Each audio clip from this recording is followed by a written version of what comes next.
Ryan from Upfront Fitness here, and I'm really excited to be doing this video for you guys today. I've finished my cut, a little bit shorter than expected, but we're going to talk about the reasons for that. We're going to talk about how the cut went.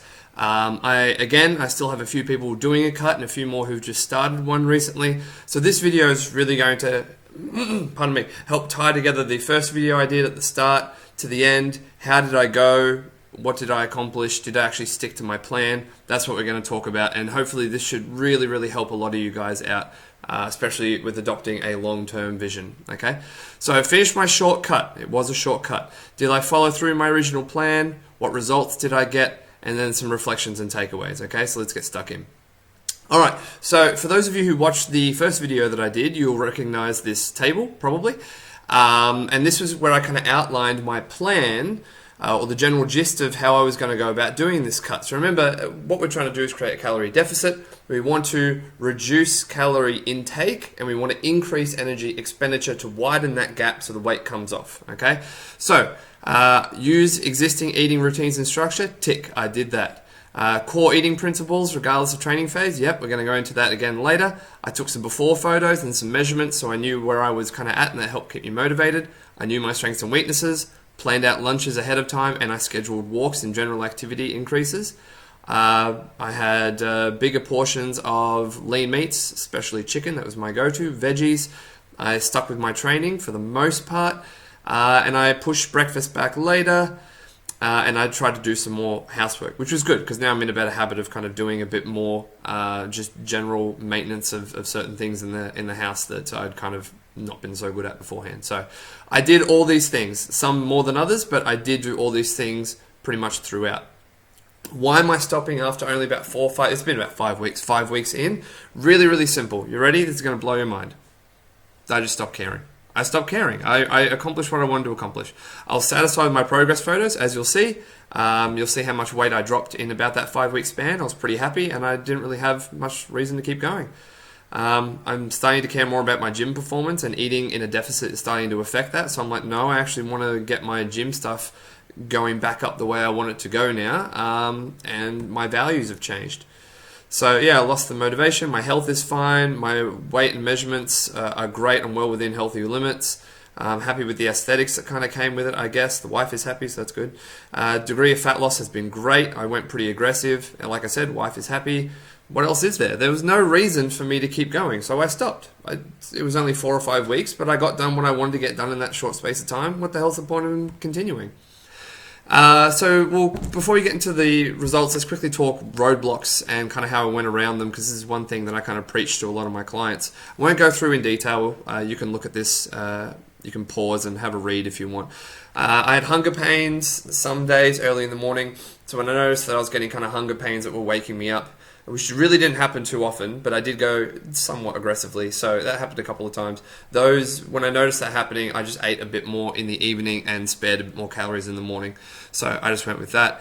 I lost motivation to count calories, but part of that was I just didn't need to, because what I was doing was working. The structure that I said that I was going to do, which is just sticking with the breakfast, lunch, sometimes snack, dinner, snack, that was working. And the meal changes I made was doing the job, so I just didn't feel the need to track. I tracked for the first couple of weeks, probably first 2 weeks, and I got a good idea of, okay, I want to be around the 2100 mark. I had a good idea of how much was in the food that I was preparing, and then after that I just kind of stuck to the plan and I kept going. I wanted pancakes. I made room for pancakes. It was really that simple. I noticed some drop in training performance. A big part of that was probably a programming issue. Too many hard sets, especially with bench. In the middle of a cut. Once I changed things around a bit more, my bench started to improve again, so I was happy with that. I had social events, really simple. If I was hosting, I made good choices. I did like barbecue, roast veggies, made, a nice gravy, but nothing terribly calorie dense, but still super filling. The guests were happy, I was happy, still on track with my goals. When I was visiting places, at least one place I went to, I cooked lunch for everyone because I like cooking for people. That was nice, but I still went with the meat, veg, and I just tried to do it in a nice way, and everyone seemed happy.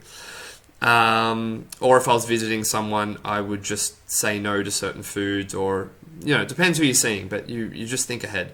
I was a little bit guilty over not sticking with this cut longer because I said to you guys that I was going to aim for about 6, more towards the 8-week mark, because I thought it would take me about that long to get to where I wanted to go to. I wanted to get down initially to about 82, 84. I'll tell you what I got to in a minute, but with the number I got down to, I was happy. I was like, there's really no motivation for me to keep getting that number lower when I'm already happy with where I'm at, so I just stopped. What did I eat? So this is probably going to be helpful for you guys. Again, pause. I don't want to spend too much time going over this, but pause and have a read through. I should have taken more photos for you guys. I kind of slipped my mind a bit. That's something I'll get in a better habit of doing. But hopefully you're looking at this and going, that actually doesn't look super boring. I somehow took a lot of pictures of the chicken. There was a lot more other stuff I was eating than just that. I mentioned soups and stews and other things. But as you can see, like top right corner here, I had stuffed chicken, grilled chicken, different rubs, different marinades. Sometimes I had mash, more veggies.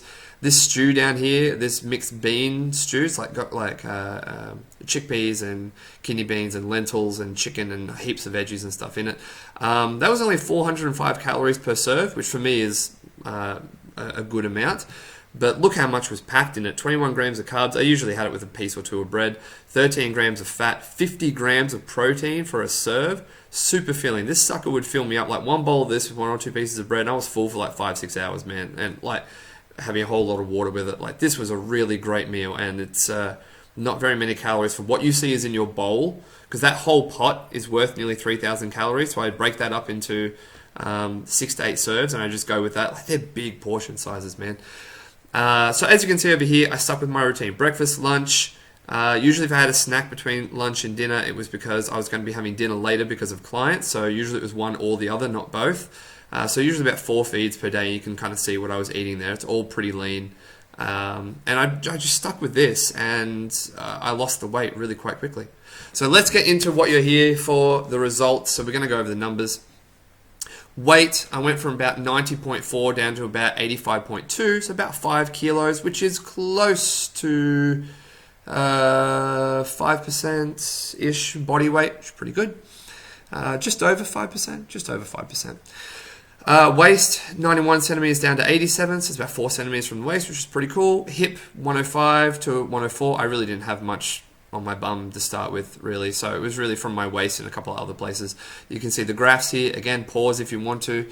You can see the log I kept in my spreadsheet, so you can kind of see when the weight kind of dropped off, and you can see it starting to stall towards the end when my care factor started to drop. Total time about 5 weeks. So that's what I got down to. That's kind of why I stopped, because 85 I was really happy, and I was like, I don't really want to push to 84. I'd rather just save a week or two, because in a week or two I could get down to 84, but I'd rather see training get better. So that's what I'm focusing on. Now the next couple of slides are a lot of images of me, a couple of points I want to make with the images. You can see the before and after. If you don't want to see me in me knickers, then you can move on and just finish here. Thank you for watching. Alright, so I'm changing slides. 3, 2, 1, you have been warned. Okay, so my starting point, this is again from the last PowerPoint presentation that I did, November 2018, and this was me kind of in July. Okay? So first of all, the first point I want to make is, what order do you think these belong in? So obviously 2 of these are kind of progress shots of just me standing neutral. The other 4 are vanity shots that were taken throughout the last 5 weeks, usually after training. So, I mean, what order do you think these would kind of belong in? The order they go in is actually this, which may surprise some people. I mean, the hair's going to tell you kind of what order they probably should have gone in. But a lot of people are going to look at this and go, well, he looks more shredded, or you can see more muscle here in that far left one, and he actually looks kind of a bit pudgier in these middle ones. So that more shredded one should probably go more towards the end of the cut, right? Well, actually, no. This was only about 2 weeks into the cut. This photo here was about 2 weeks ago, even a week and a half ago. This photo here in the black was the 27th. This was yesterday, and this was today. So the point I want to make is the aesthetic results that you get, and even talking to my mentor who was a bodybuilder, might still be, but was a bodybuilder, trains bodybuilders, even he's like, dude, most of my guys, when they take their shirt off, even like close to comp, whatever, you just stand neutral, you don't look spectacular, right? It's lighting, it's posing, it's pump, it's just making a point about the aesthetic side of things that don't make it super high on your priority, because too many things, especially if you're a real pale bugger like I am, too many things impact how you look in different situations. So just try not to get too hung up on that, okay? Because I reckon this first picture is probably one of the nicer looking ones, and it's way closer to the start of the cut than these other ones, right? So take that with a grain of salt. Okay, so another quick point on the same thing. The black undies was me on the 27th of August. That was a progress photo. I knew I was coming to the end of my cut. And the grey ones is me today, right? So I actually prefer the black undie photos, especially the back. Whatever the lighting was, the cloud cover that day, my erectors and everything look way more defined than they do today. So that makes me look better than the one today. But again, that's my point. Lighting and other things make a big difference with how you look. So just have a variety of goals, okay? Don't get too hung up on this stuff. And here's the comparison, okay? Here's the comparison one. So again, November 2018 is just in there to help give you that long-term perspective of I'm no Adonis. I know I don't look amazing or anything, and I don't really particularly care too much. But if you're like, oh man, I'd like to look even half as decent as him or have the muscle or whatever, this was still me 2 years ago, right? The biggest thing that I did was I was just consistent. I was consistent with my weightlifting, my training, and the muscle progressively came on, right? Just be consistent. Don't be in a rush, but be consistent. That's not an excuse to be lazy. So 27th of July to 27th of August, because I went with the black undie photo because I think they actually look better, even though they were about a week ago. So you can see the comparisons, okay, a bit around the middle. For whatever reason, the shoulders are sitting nicer in the leaner photo there, so that's always nice. The back looks more defined, whatever. That's the 4 weeks. This is why I stopped after 4 weeks, because it was like, why keep going? Or 5 weeks, because why keep going when I'm happy with how I look and I want to get back in the gym, pushing the numbers a bit more. In saying that, I did PR my deadlift while on a cut, so it's not saying when you're cutting you can't make progress. It's just you got to be more careful with kind of your programming. And my squat and my deadlift were good. My bench press, because they're the 3 lifts I was focusing on, my bench press struggled because I just threw too much at it. So reflections and takeaways.